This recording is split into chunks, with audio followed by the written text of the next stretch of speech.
tonight we are learning Be'ezrat Hashem, Psalms 38 and 39. And the name of tonight's lesson is Cry of the Lonely. Oftentimes, it happens to every one of us that there are times when you feel all alone in the world. And even if you got good friends, find out that most friends, we call fair weather friends, when you're rich and you're successful and life is going great, oh yeah, they're your best friend. But when you're down and you need help, you need an encouraging word, that people, they don't want to go down the trenches with you. They, the bullets, you take the bullets, you take the crossfire. Your real friends are the ones that go down the trenches with you, that go through. That's why the connections and comrades and the combat in the army are so strong, because you go through difficulties together. But mostly in civilian life, you find out when a person has difficulties, doesn't have many friends, and even relatives. They move back from him, and they say, what's going on here? People I trusted, people I turned to, and now all of a sudden I'm alone. And you say, wait, this is crazy. Look around. Everybody seems to have a good time. Everybody has the good friends and good relatives, and you're the only ones alone. No, that's not true. That's what the evil inclination wants to tell you. First of all, you're never alone because you've got Hashem. And if you think you're alone, King David lived most of his life like that. He was king of Israel, had opposition all the time. Opposition. I'd told a lot about King David's tribulations. But I think there's one tribulation I never told you about: the fact that King David lost two children. His oldest son, the story of Amnon and Tamar. They were both King David's son and daughter, but by different mothers. And Tamar was very beautiful, and Amnon, he had lust for her, and she was a chaste girl. She was very upright, and he twisted her arm, mamash forced himself on her.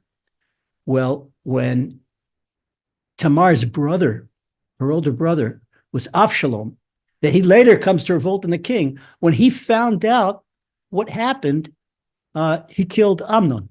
Okay, so Amnon died. Tamar was so embarrassed of what he did to her, that he seduced her, that she killed herself.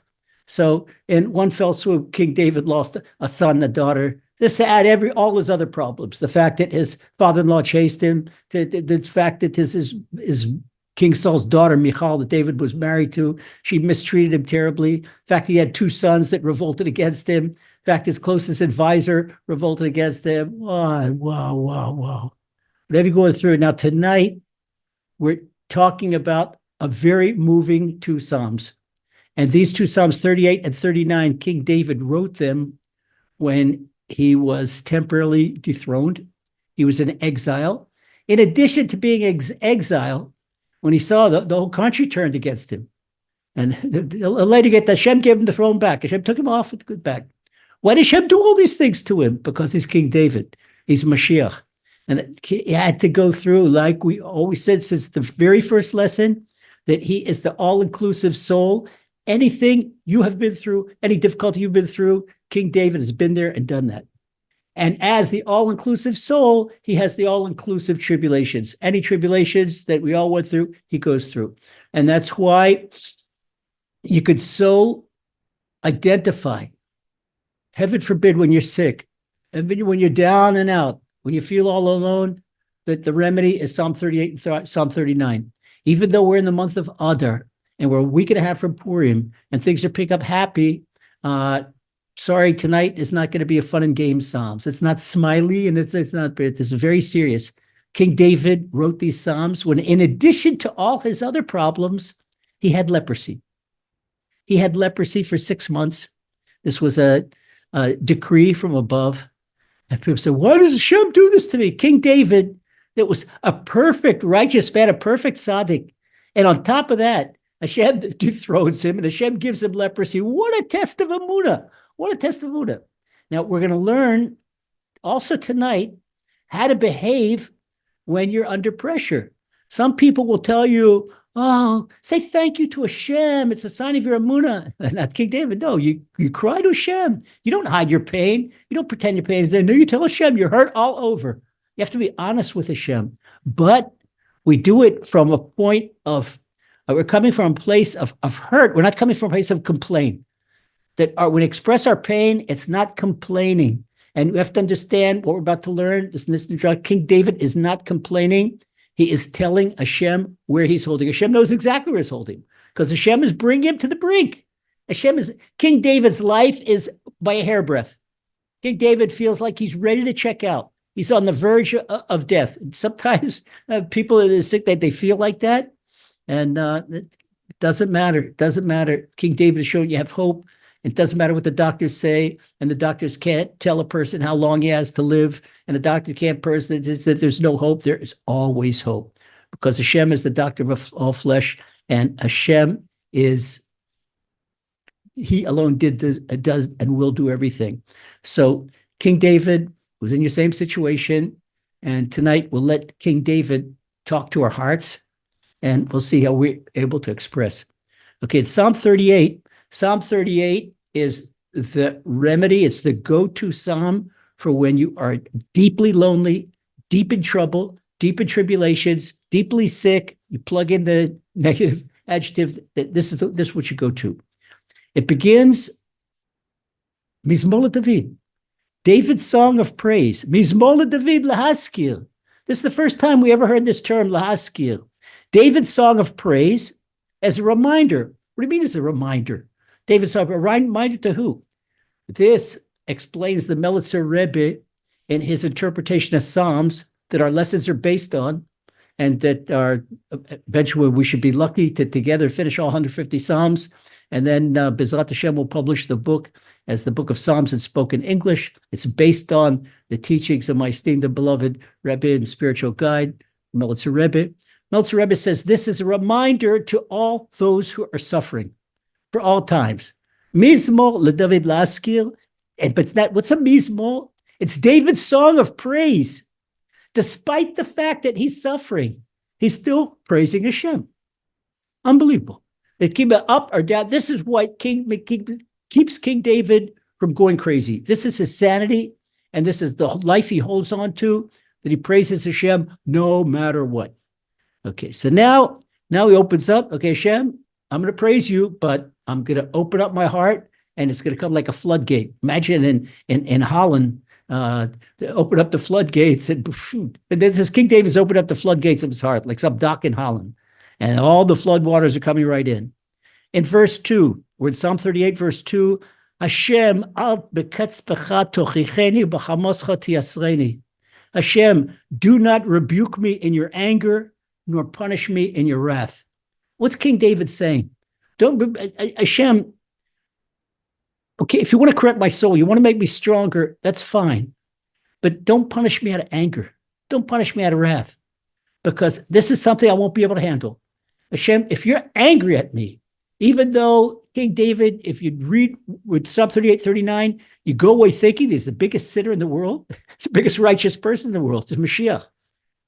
But he said to Hashem, I understand that a person can't be great eating chocolate ice cream. I understand that I have to go through these tribulations. But Hashem, please don't do it out of anger. I won't be able to handle that.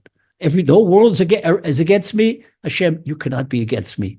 So this is what he begs Hashem, do not rebuke me in your anger, nor punish me in your wrath. In verse 3, Ki chitzecha nechatubi, v'titchat alai yadecha. In verse 3, King David's tears, they start flying. They start coming. Don't ever be embarrassed to cry when you talk to Hashem. And let your pain flow. And it's not, don't be British, the stiff upper lip. No, Psalms are not said with a stiff upper lip, okay? Not Winston Churchill, okay? And be King David, be from Eretz Yisrael, be from the Middle East. Yell and say it, call it out, yell out to Hashem. He says, for your arrows have pierced me, and your hand has struck me. Who can, Hashem's arrows are pierced. King David says, yeah, I'm pierced with arrows. The tribulations that you've sent me, they're like arrows are piercing all my flesh. And I feel helpless. How can someone, if heaven forbid they should fight back, but when you hit someone, Hashem, they get hit. They know they're hit. But now he says in verse 4, Ein metom bebsari mipnei zamecha, ve'ein sholem batsamai b'nei chato. King David says, all my flesh is wounded. Literally, it says there's no unblemished flesh. What he means here is all my flesh is wounded. He can't look at his body and find a portion of his body that's not wounded. You have to remember, King David doesn't set it out right, but in the background of writing this, our biblical interpreters tell us this was the time he had leprosy. When he had leprosy, his whole body was plagued. His whole body was a painful bunch of sores, and they penetrated his flesh. They penetrated his bones. It is a very, very serious disease. Okay, so he says, all my flesh is wounded because of your fury, and there's no peace in my bones because of my sin. First of all, King David is taking maybe the one sin, something he didn't do right, and he's making and putting it under a microscope, making it look tremendous. It's like looking at a one-cell animal under a microscope, but it looks like the size of an elephant. And so he's blowing this out of proportion. He says, you're certainly justified. He says, not because of your anger, because of my sin, that all my flesh is wounded because of your fury, and there's no peace in my bones because of my sin. Rabbi Nachman of Breslov explains, what did King David say? Rabbi Nachman of Breslov explains this particular verse. He says, when a person sins, then the sin gets and stamped on that person's bones. So when a person leaves the world, the bones, they tell the whole story, everything he did wrong. They can't lie about that. But when a person does tshuva, when a person makes penitence, it gets erased from the bones. Not only that, I don't think that the osteopaths learn this in medical school, but a lot of bone problems, osteoporosis, it might be traced back to certain sins. So when people tell me that they've got pain in a certain limb, a pain in their bones or whatnot, we try to find out what sin corresponds to that limb, and they correct that. And right away, I had something like this. A person had difficulty in a right hand. Excuse me, it was a left hand. Person had difficulty in left hand, a particular place in the left hand, and the bones in his left hand. And I asked him this week, I said, is there something that you did to dishonor your mother on the left side? He says, Rabbi, this is one of my favorite mitzvahs, honoring my parents. And I said, well, just check it out. Well, it turned out that he certainly didn't dishonor his mother, but on this guy's level, he's very, very strong in honoring his parents. But he promised his mother that he'd do something for her, and he forgot all about it. So meanwhile, the mother, she didn't say anything, but apparently she had this pain in her heart. And now that the guy got the pain in his bones in his left hand, okay, which was indicative of a mother. And this is why I said, go check your mother, call your mother up and ask her. And if there is something that, forgive me, well, she found out. Well, here, after this pain, and he kept his promise, did his mother the favor that she asked him to do, and it was all better. Now, not every day, we say in Hebrew, not every day is Purim. Not every day is when you hit the ball over the fence. It's a home run. But this a particular example, and I think Hashem enabled this to happen because we'll be able to talk this over. This is exactly verse 4, that the pain, there's no peace in my bones because of my sin. This once again, Rabbi Nachman says that penitence erases the sin from a person's bones. If a person doesn't do penitence, heaven forbid, then he goes into the grave with a whole storybook written on his bones, and each limb corresponding. It's not very nice. Not very nice. We're in verse 5. Ki avodi avu roshi, ki masa kaved yichbedu mimeni. For my iniquities have overwhelmed me. Again, iniquities. King David is looking. He says, because of the pain, I've obviously done an iniquity. And iniquity, what are you talking about, Your Majesty? Iniquity, we have three levels of sin. One is chet, that's sin. That's accidental. One is iniquity, and that is avon, and that is intentional.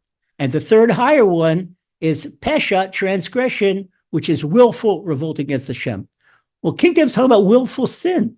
willful sin. They look at the baby willfully sin, and he's trying to find out that there must be a place where I dishonored Hashem. Otherwise, Hashem doesn't do for nothing. Well, what King David was so humble, he didn't want to tell himself that these tribulations are to make him stronger, that he's now in not U.S. SEAL training, and Mashiach training.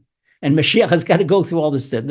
He didn't want to tell himself that. He said, and he's looking, he's soul searching, he's going up and down through all 613 mitzvahs, and he's looking, he's blaming it on his sins. He's crying to Hashem. He's got tears streaming down his face. Hashem, I hurt all over. I'm sick all over. My life is holding on by a thread, but it's his sins. And now he describes his sin. This is, excuse me, if it were King David, I wouldn't be saying it. Hevishu namaku chavotai mimei ivlati. My wounds smell ghastly, and they fester because of my folly. Oof. Is it describing? They're talking about these open, festering leprosy wounds. It's terrible. And then in verse 7, Naveti shakoti ad ma'od kol hayom koidir ilchosti. I am contorted and completely bent over. King David said contorted. He's distorted and distorted, more than distorted, contorted, bent over. He can't even straighten up, and I walk all day in gloom because he can't take a step without pain. He can't change his what we call kutonet. This was the blouse they used to wear. He can't change it. It sticks to his flesh. Everything is a pain. To wash his hands is a pain. To change his blouse is a pain. Everything is a pain. So then he says, looks at this. This can only be this. He's blaming himself. In my thoughts, I'm full of disgrace, and my flesh is wounded. This King David's holding on to Emunah. Hashem, you're a loving God. You do everything for the best. So you're obviously doing this, so they'll do soul searching, and I'll clean myself up, because this is what I obviously need. But then he says he's about to lose it. He's about to lose it. In verse 9, he says to Hashem, Nifogi v'nikesi ad ma'od, sha'akti minamat libi. How is he crying now? He says, I'm faint and I'm exceedingly crushed. Says Hashem, from the pain and the tribulations I'm going through. This is King David. We're talking about a mighty warrior. We're talking about a fighter that you can't even imagine. This is what's that? Floyd Mayweather is visiting Israel now. And he came out in full support of Israel in the war. He's really loved. He could probably run for prime minister. Okay. But you talk about Floyd Mayweather, undefeated champion 15 times. King David, talking about Floyd, all due respect, he could not last for 20 seconds in a ring with King David. Not in a moment. King David was such a mighty warrior. You said we would be U.S. Olympic javelin, gold medal. Nobody could touch him. He'd throw a javelin. It had the velocity to pierce 30 enemy soldiers. He retired from combat at age 60. His generals retired him. You imagine you slowing down. That it was him against 10 7-foot Philistines. They were not prevailing over him. He was not prevailing over them. He said, oh, come on, Your Majesty. Yoav, his general, said, you're not going into combat anymore. You're too slow. He's too slow. He can't beat 10 Philistines. This is King David. So now this same mighty King David is broken. He says, I'm faint. He feels he's about to lose his consciousness. I'm exceedingly crushed. I roared from the groaning of my heart. In other words, this is when you sigh out of a pain. King David says this sigh of pain was a roar like a lion, and it's a roar in his heart.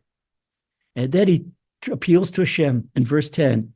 Adonai negdecha kol tavasi v'anchasi mimcha lo nistera. Lord, you're aware of all my desires. What does it mean you're aware of all my desires? Hashem, you know that I don't care about anything in the world but you. You're everything I care about. Tell me something else I care about. Have anything else in life? Have my Mercedes, my summer home. This is nothing, only but you. I wake up at 12 o'clock at night and sing your praise all day long. I sing your praise. I'm with you all day long. I'm in personal prayer. I'm in learning. And when I'm in personal prayer and learning, I'm answering halacha questions for people, answering questions. My whole life is for you. My whole life is for you. There's nothing else. And you know my desires.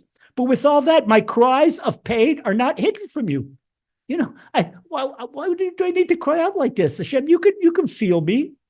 And then he says in verse 11, this is once again, remember, do not deny your pain. Be honest with Hashem. Hashem knows what you're doing. Hashem doesn't say, oh, I feel nice. I'm an Emunah person. Everything is hunky-dory. No, everything is not hunky-dory. You got to tell Hashem you're hurt all over. You're hurt all over. You go to the doctor. You can't, oh, doctor, I feel fine. No, you don't. Tell me where your body hurts.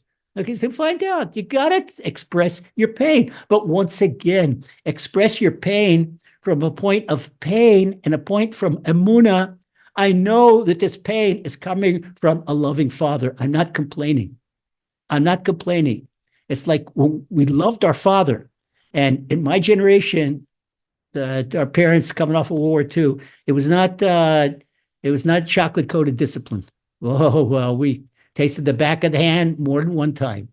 And if on a bus, and there would be an expectant mother, and my brothers and I wouldn't fly out of the seat, boy, would we get cuff in the back of the head. There was no such thing. And respect for other people, respect for our dad.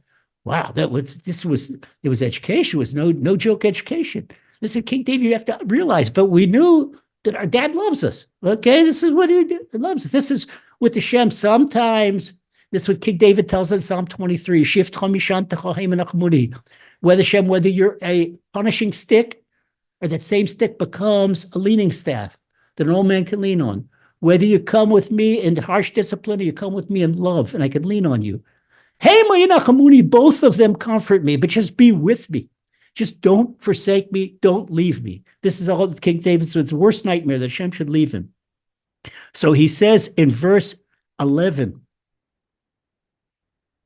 Libi schalchal azvani kochi ve'or einai gam einiti. My heart is engulfed in sorrow. He's honest with Hashem. This is King David. You know, Hashem, I'm fine. No, I'm not fine.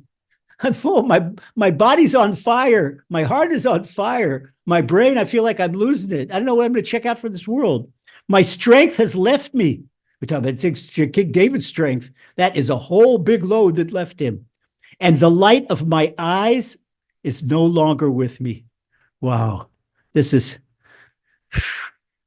King David. It's sometimes when a person is about to lose consciousness, about to faint, maybe it happened to you one time, or when somebody overexerts himself in the weight room in the gym and get a little bit dizzy and feel like the lights are turned out right before you faint. Athletes know about this. Happens to that.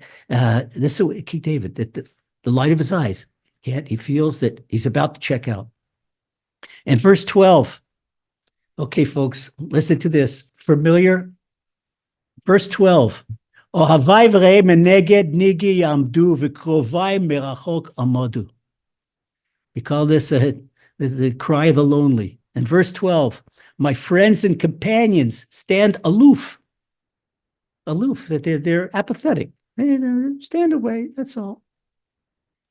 Aloof from my affliction, and my relatives stand far away. Oh, all of a sudden, yeah, well, what's it? It used to be that Uncle Mo used to call every week, but now Uncle Mo hears that I'm sick and he's afraid maybe I'll ask him for help or money, so he doesn't call.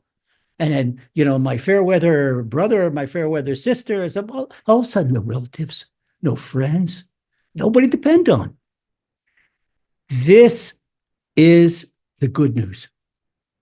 When Hashem puts us in a situation where we have nobody to depend on, and there's nobody to turn to, and there's no more best friend, and there's no more close relative, this is an absolute sign of love, because our entire mission, the bottom line of everything we're doing in this world, whether it's our Torah learning, whether it's our Emunah studies, whether it's our prayer, whether it's our mitzvah observance, it's all to get closer to Hashem.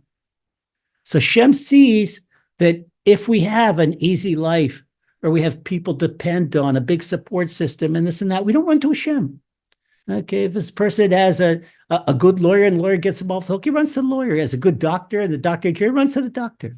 But the lawyer can't help this time, and the doctor can't help.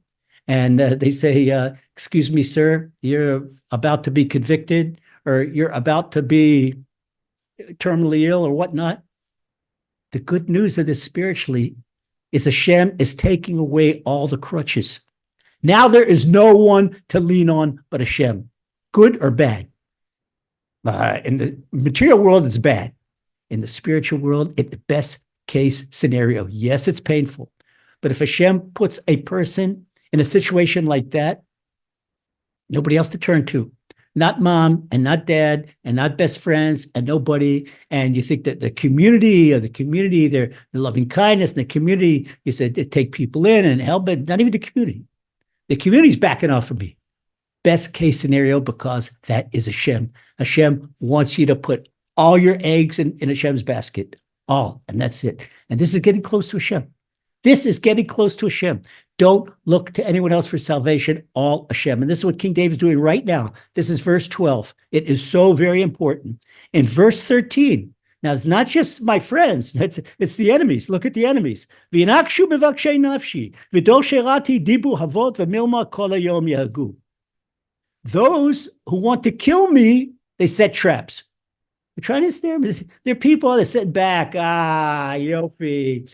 Big David, big man on campus, he's now sick, and he's now, did his son overthrow him, and now we could easily put him away. We could easily put him to sleep. Oh, no, you can't. Because King David has no one but Hashem, but no one but Hashem is everything with Hashem, because you got to go through Hashem. I want to say somebody protects his little brother, or somebody protects his friend. Okay, and you got to go through me first. Okay, so a lot of times, if that to go through me first is Jacob Luna, then maybe the guy's going to back off. No, he doesn't want to confront. Not this. No, I'm going to take a U.S. national karate champion. No, we'll back off. But we're not talking about U.S. national karate champion. We're talking about Hashem. And that's why they did not succeed. The enemies did not succeed. Ultimately, they all fell one by one. They had King David boxed in. They had King David almost killed. They're plotting. They're scheming against him day and night. They're talking maliciously about him.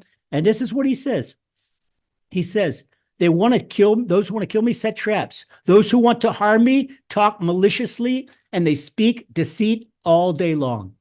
All day long, they think, what can they tell the media? What's a new story they could tell about King David? This sounds very familiar in Israel now. I wish we had a King David now, but the people say that political opponents, it's all this, and the fake news. You can't believe anything on the media. You cannot believe anything. Only believe what Hashem tells us.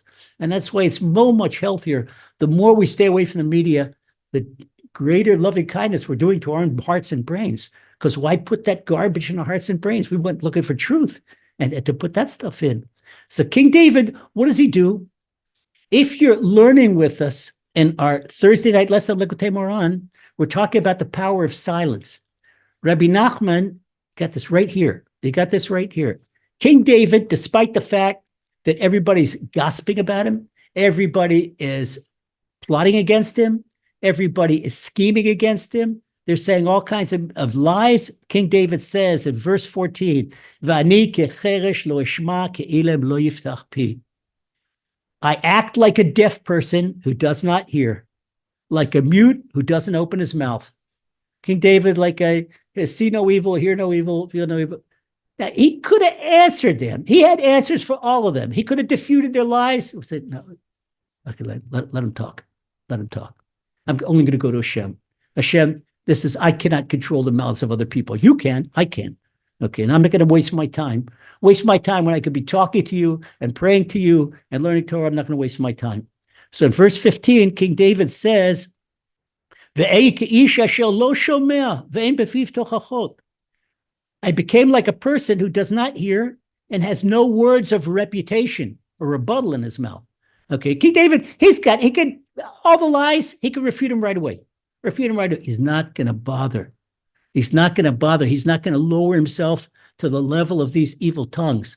And he's uplifting everything to Hashem. Everything. I'm not going to answer them. I'm going to tell the people, they say all kinds of nasty things about King David's sister, but King doesn't have a sister.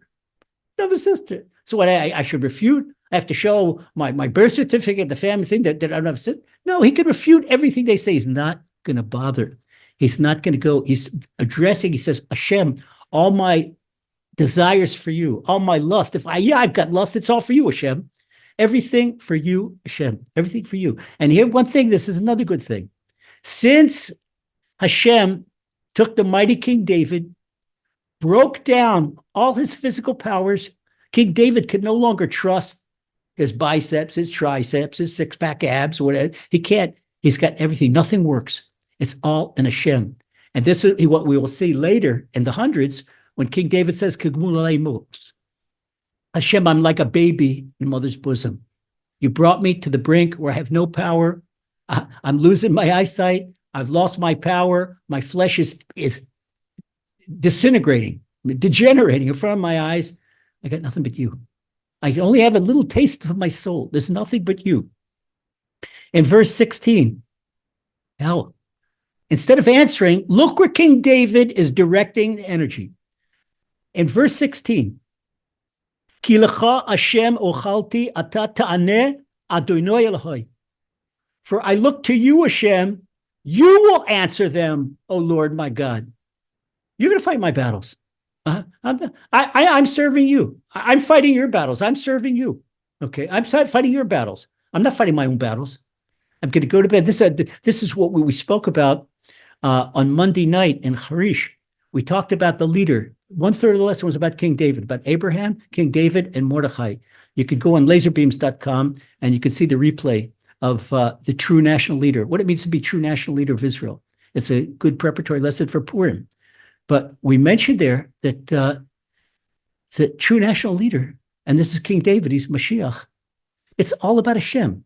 There is not a single drop, 1 milliliter of self-interest in all the tons and tons and tons of decisions that King David is making. It's all about Hashem. This is the true leader. And I think of our politicians that probably that we say just the opposite, that maybe there's one drop of national interest and the rest, the tons and tons and tons of self-interest. It's the exact opposite. And why is this happening? Hashem happening. And I don't mean we're not going to go into politics, but Hashem wants us to yearn for Mashiach. Mashiach is our 12th principle of Emunah. Okay, so have you said today, Hashem, we need Mashiach. We can't go on. Look at the friends. America's betraying us, and this, and we can't do what we want. Even we give in if we free all the prisoners. Well, we can't be sure that we'll get our captives back. What did they did? Those nasty enemies. We had a 1-year-old baby and a little 4-year-old toddler and a mother. The Bibas family. They were supposed to be the first ones freed. No, they didn't free them. And nobody knows that alive. You can't trust them. It's only Hashem. Now this is King David. Hashem, I look to you. You got to answer them. I'm not going to make some macho commando mission. You got to free them. Hashem, you got to free them. You could do whatever you want, whenever you want. This is the way fervently. Hashem, you have to bring us Mashiach. Okay. And King David, this is what he does. He doesn't answer the enemies. He says, you're going to answer them, Hashem. This is it. And not that he's bossing Hashem around. He's saying a fact. He says, Hashem, I can't. All my trust is in you. All my hope is in you. Okay, so you know who is performing your mitzvahs, who is doing your will, and who is not. Okay, you know me, I'm quiet. And the other side, it's all slander and treachery, and worse than that, Hashem, that's it. But what does Hashem do? This is a test of our emunah, cherished brothers and sisters. When we see the bad guys, and they've got the upper hand, this King David is talking about all this in the 30s, in the Psalms in the 30s, that the bad guys have the upper hand. It is a test of emunah. And it looks like tzaddik v'ralo, that the righteous person, he's got a rough life, he's got a bad life. It's not have a bad life. He's got a challenging life, got a difficult life. But it's the exact, that this is only a test of emunah, because you can't get a higher level, whether it's in athletics, whether it's in academics, whether it's in emunah, unless you are tested. Okay, we go to verse 17. And now King David switched gears. We're talking about the enemies. Ki amalti pen yismachu li b'mot ragli alai higdilu. For I fear they will rejoice in my downfall. If I'd falter, they'd become even more inflated with arrogance.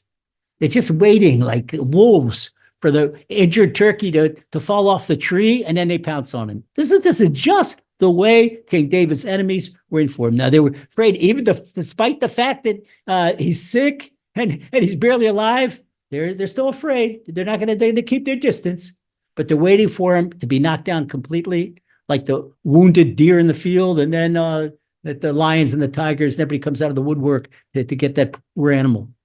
Okay, in verse 18, again, Ki ani letzela nachon umachovi negdi tamid. Hashem, King David is not hiding his pain. I am on the brink of collapse, and my pain is constant. King David's not complaining. This is just a report telling Hashem how he feels. When you go your day, your hour, or whatever time you can afford to self-assess yourself with Hashem, you go and speak to Hashem, be honest. Rabbi Nachman says, when you cry for an hour a day, you could be happy for 23 hours a day. It's not hunky-dory. Say thank you, Hashem. Yes, we have to say thank you for every heartbeat and thank you for every brain impulse. And if we would say thank you for all our blessings, then the hour would be up right there. We wouldn't be able to say a single thing. But Hashem wants us to be honest. Hashem wants us to be honest. Hashem wants, despite the pain, despite the fact, I'm with you, Hashem. It doesn't matter what you do, Hashem. Okay, Kiddush Hashem, you want me to die in sanctification of your name? I'm ready, Hashem. I'm ready. But then King David says, he says, the dead people are going to praise your name? I'm praising your name all the time. Is this what you want? The dead people can serve you? Once that's the way the game's over. And when a person accomplished in this world, this way takes to the next world. So now we go to verse 19. Verse 19, King David is now on his hour of self-assessment. Ki avoni edgid edag mi chatasai. Again, you think he's the biggest sinner in the world? Because I admit my iniquity. I admit that I did things intentionally, and I worry for my sin. I worry about things that are unintentional. Well, King David, what's he worried about things unintentional? Because he thinks there may be sins that he's not aware about because he did them unintentionally. But Hashem knows about him. And he says, right now, this is what King David is saying. He said, Hashem, let's take account of everything I did willfully. I made a mistake willfully. Forgive me for that. And for the stuff I don't know about, accidentally, that I didn't know about. Maybe I did something wrong. Maybe I said something wrong. Maybe I hurt someone's feelings and don't know. Okay, Hashem, forgive me for that too. So he's asking forgiveness. This is cross-board from wall-to-wall tshuva. Okay, in verse 20,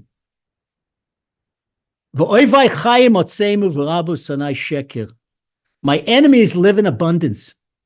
Here, King David is suffering. He's sick. He's broken. And with the enemies, it's Fat City. They're driving a Mercedes, and they got the bed. They got all this money. They're full pocket. They're what they call in Hebrew b'rei olam, and they're healthy and big, and they're well fed. And some of them have bulging waistlines for all they're eating. He says, my enemies live in abundance. And those who treacherously hate me, they become great. He sees there's temporary greatness to his enemies, that they're succeeding in their schemes. King David is sick. King David is being overthrown. King David is kicked out of the capital city. He's got to go in exile in Jordan. He's got to cross the Jordan River. He's being chased. And what happens? Who are all these people that are revolting against King David? He says in 21, Umishal me'ra tachat tova yistanuni tachat rodfi tov. And those who repay evil for good harass me for pursuing good. They say, oh, look at that goody-goody. He thinks he's such a goody-goody. They see the way I talk to Hashem all day long. They see the way I pray. Okay, they go and they pray for 5 minutes and they're over. And King David, he can't pray for less than 2 hours. And this is what they're making fun of, Hashem. This is what they're making fun of. The Ramah says right in the beginning of the Shulchan Aruch that don't be afraid of the people who are ridiculing you for serving Hashem. Stand up. Be happy. Be happy. You're being ridiculed, serving Hashem. And but the people, especially, we're not just talking about our Jewish brothers and sisters. What about our Noahide brothers and sisters? Woo, they get it big time. They get it big time. I know that Noahide families, and they've got evangelist relatives, and whoa, you're gonna burn, and you're gonna this, and then that. Oh, wow, wow, wow, wow. And a lot of people that have gone through the Noahide route on their way to converting, they've been there and done that too. You can see this is part of the turf, and this is part. This just shows you the reward for being a Noahide, more so for being Jew, what you have to go through. And this is part of our DNA, these tribulations. So now in verse 22, King David says, now I'm going to make my request. In verse 22, Al ta'azveni Hashem Elokai al tilchach mimeni. This is the whole thing. He says his request in Psalm 51. He says it here. He says it in Psalm 31. Don't forsake me, Hashem, my God, don't be far from me. This is King David, don't be far from me. In other words, it means be close to me. I don't care what you do, Hashem. Just don't forsake me. Forsake me, don't throw me away from you. Don't discard me. Don't be close to me. Be close to me. That's all I care about. And this, once again, what we said in 23, that your rod and your staff, they comfort me. But now he says, Hashem, you better get the ambulance on time. Come quickly to help me. He says in the last verse, verse 23, Hushala ezrati Adonai chuasi. Come quickly to help me, O Lord, my salvation. That's it. And that is the way you talk to Hashem when unbelievable pain. Okay, we're not finished yet. Now we go into Psalm 39. That there's no let up here. Sometimes take a breath. Now, what was Psalm 39? We said Psalm 38 is for extreme tribulations. Psalm 39 is, instead of questioning Hashem, Hashem, why do you do this? No, Hashem knows what he's doing. We can't know what Hashem is doing because he's got divine wisdom and we have flesh and blood wisdom. So flesh and blood wisdom, we can't understand divine wisdom. We don't understand what Hashem is doing in the world. Okay, so King David says that he'll say you have to accept everything with love.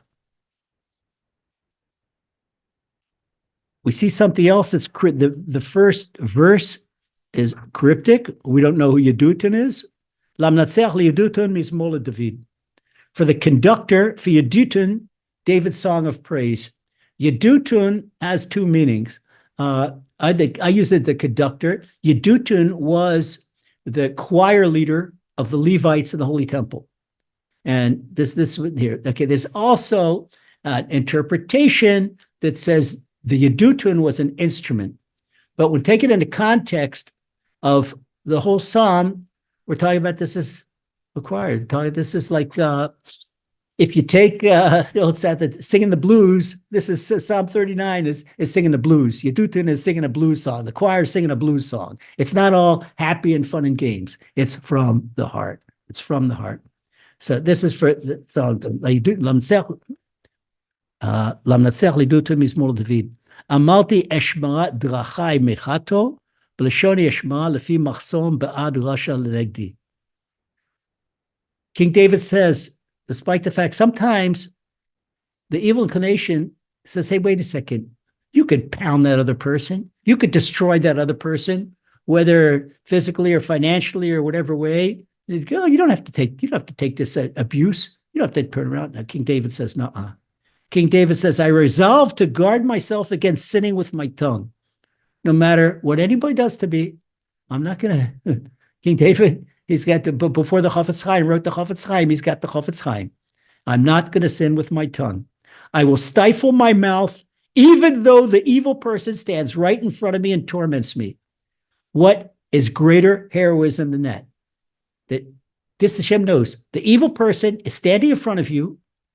You've got the physical power to knock the guy out on the first shot to the solar plexus, or you can knock him out. Okay. You have the intellectual power. You're the best lawyer in Tel Aviv and London and Boston, and you could refute whatever he say. You can knock out his argument right there. You don't argue with him and you don't hit him. You look at him and you're quiet. And say to Hashem. Now, beloved brothers and sisters, I want to teach you a big secret, and this works. When the heavens are locked, you want a particular blessing. And I know there are couples that have been married and for a dozen years didn't have kids, people that have been searching for their soulmates, and they're all well into their late 30s and 40s and even early 50s. A 52-year-old woman, this week she gave birth. And they asked her how she did it once. And she said that she got this terrible insult. She could have answered, she could defend herself, but she closed her eyes, said, Hashem, I know this is not from the person that insulted me, this is from you. Hashem, I know everything is from you. So if everything is from you, Hashem, I'm 52 and motherless. She was then 51 and motherless. Give me a child. Boom. At 52, she became a mother. Okay. If someone insults you and you're wise enough not to answer, close your eyes and ask for whatever you want that moment.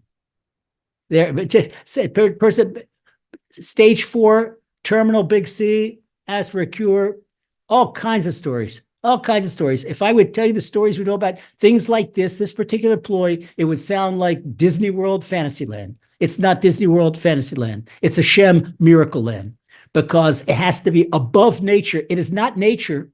When you've got the adrenaline in your forearms and your biceps and you want to throw that punch and you could just do it, you're not the. This is the greatest expression of strength in the world, where not that you can burn someone with your fire, when you can control your fire. You control your strength. This strength takes this strength, it doesn't go to waste. It uplifts your soul. It is like an afterburner. If you've seen a missile when it takes off, an afterburner. This is an afterburner for the neshama. It's an afterburner for the soul. If someone insults you, I know it's difficult under fire, but if someone insults you, close your eyes, smile, ask for whatever you want. Whether it is for your health, whether it's for your soulmate, whether it's for your income, whatever it is. Some people, but don't walk around the street. Oh, insult me. No, you can't. Don't look for it. It's got to come. It's got to come on its own.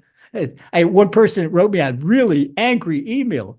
He says, Rabbi, I used to get all these kinds of insults. After you taught me that particular ploy, I don't get insulted anymore. So, okay, but even that's Hashem blessing you. All right, so now King David says, I resolve to guard myself against sinning with my tongue. I will stifle my mouth, even though the evil person stands right in front of me and torments me. This is what King David is telling us right now. He's telling us this right here. This is how King David got rid of the 6 months of leprosy. When Shimei ben Gera cursed him, King David could have killed him.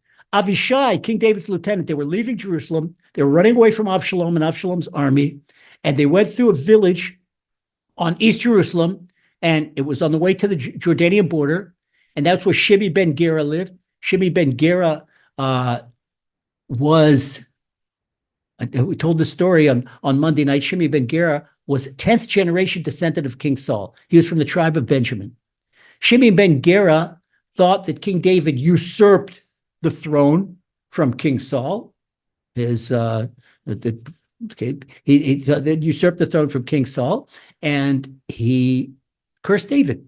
He cursed David, the nastiest curse. What he calls him, can't even repeat the curse. It's in second book Samuel. Avishai, King David's lieutenants, the sons of Tzuriah, Yoav and Avishai. These were King David's 2 generals. Avishai said, Your Majesty, he's a dead dog.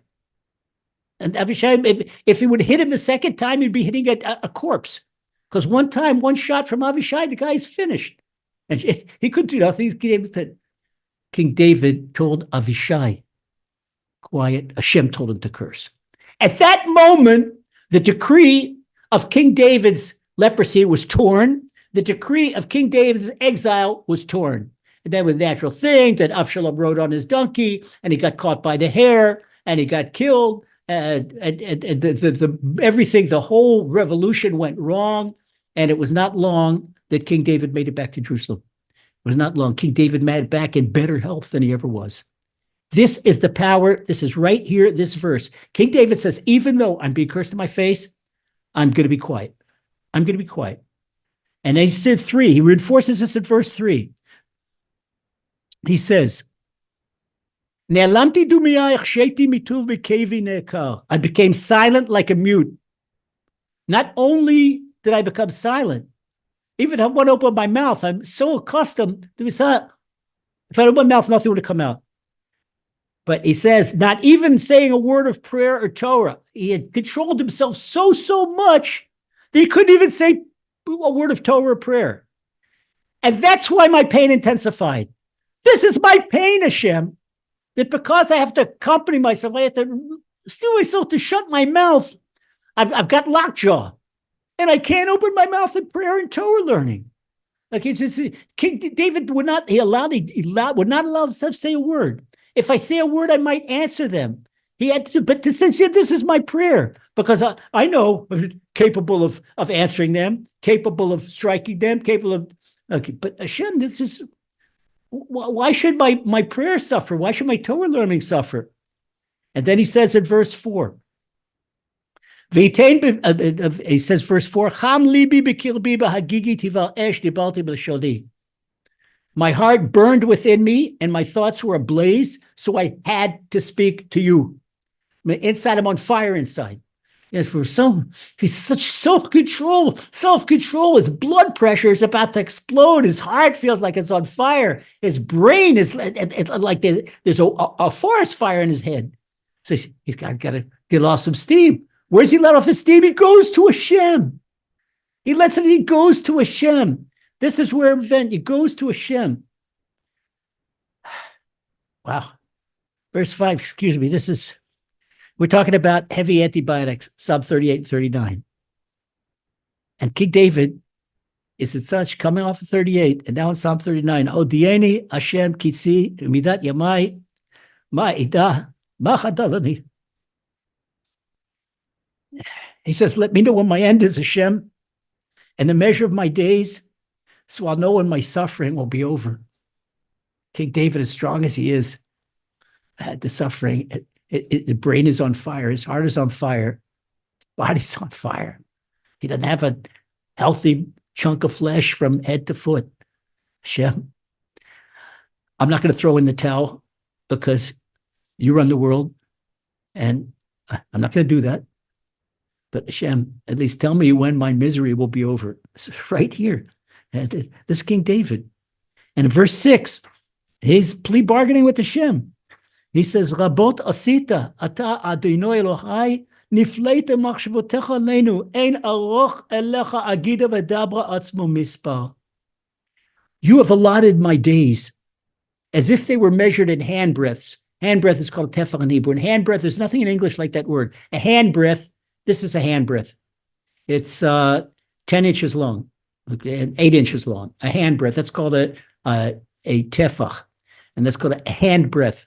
And that's what he says, Hashem, it's as if you've taken my days and you've measured them with a yardstick. Okay, this is exact measurement. This is King David's days, and this would be, my lifespan is nothing before you. I think David lived till he was 70 years old. All of human existence is vanity forever. But people walking around, it's all.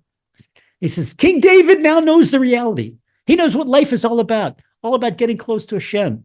He knows that the body is futile. What does he mean all of life is vanity? He's talking about all of physical life is vanity. People are running after their bodies. They're running after their hairdos. They're running after their cosmetics. They're running after their brand name clothes or whatever they're running after. And it's all vanity. Vanity forever. And King David says in verse 7, Ach, betzelem yitalech ish, ach hevel yamayun, yitzbo v'lo yida mi osfein. He's saying, you know what the vanity that people live in? Only a man walks around in darkness. Animals don't walk around in darkness. Animals, they perform their function. Only a man walks around in darkness. And that's what we talk about. He thinks he's just a body, but he doesn't realize he's got a soul, and pursues his lusts in vain. He amasses wealth, but doesn't know for whom he's gathering it. Mm-hmm. Yeah, one woman, she's angry at the husband. Yeah, work harder. Work harder. When you get out of here, you work yourself to death, and my second husband will enjoy your money. Hey, stop and think about it. Oh, that was a nasty thing, young lady, to say your husband. But she's trying to wake him up. Maybe you should leave the office at 5:36 instead of 9:30, and pray at a minyan and go to a Torah lesson, maybe join a Muna hour. You're working for all this money. Who's it going to go to? This King David exactly says it here. You're not going to enjoy it. The guy who's going to take your place, excuse me, in the bedroom, he's going to enjoy your money too. He's going to take your place in the bank account. He's going to get it. So King David says in verse 8, and now what do I hope for, oh Lord? I hope for some bodily amenities. I hope for some a Bermuda vacation. I hope for a new car. I put my hope in you. You're everything I hope for. Everything I hope for. And verse 9,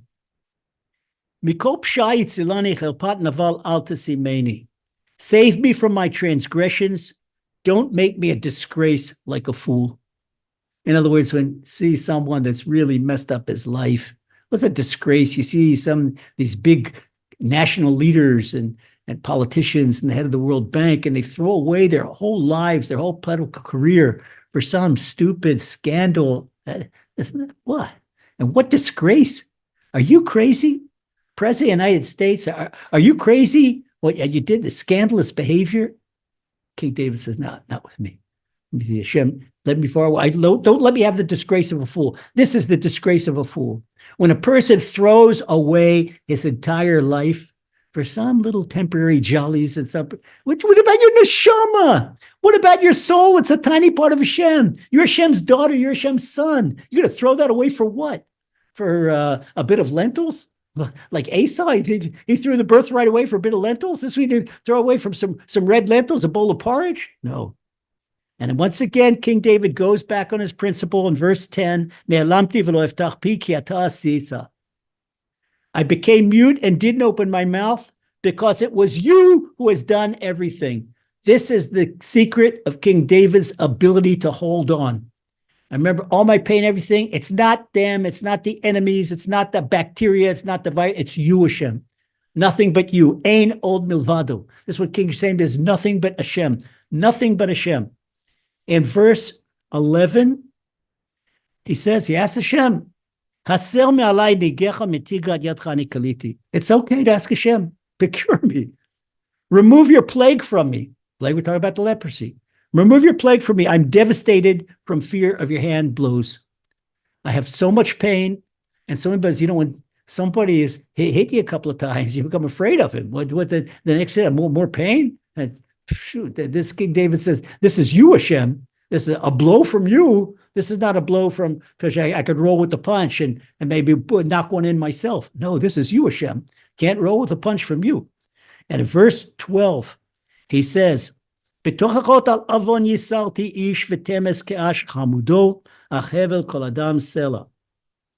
while rebuking iniquity, you don't like sin, Hashem, you rebuke iniquity.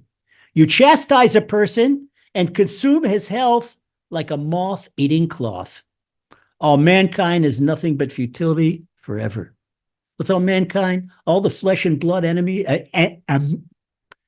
amenities that we're pursuing. That's the vanity he's talking about. He's not talking about the soul. He's talking about the flesh and blood amenities. So now he says in the final two verses, 13 and 14, and verse 13, Shima tfilasi Hashem, v'shavasi azina, el dimasi al techrash ki ger anochi mach toshav kechol avotai. Hear my prayers, Hashem, and listen to my outcry. Don't ignore my tears. He's crying. He's right there. King David's testimony. He's got tears running his face. Don't ignore my tears, for I'm a wayfarer in you in this world. I'm a traveler, a temporary resident like my forefathers. King David is telling Hashem, you know, this physical world you put me in, other than my prayers, other than my Torah, other than my mitzvahs, nothing here interests me.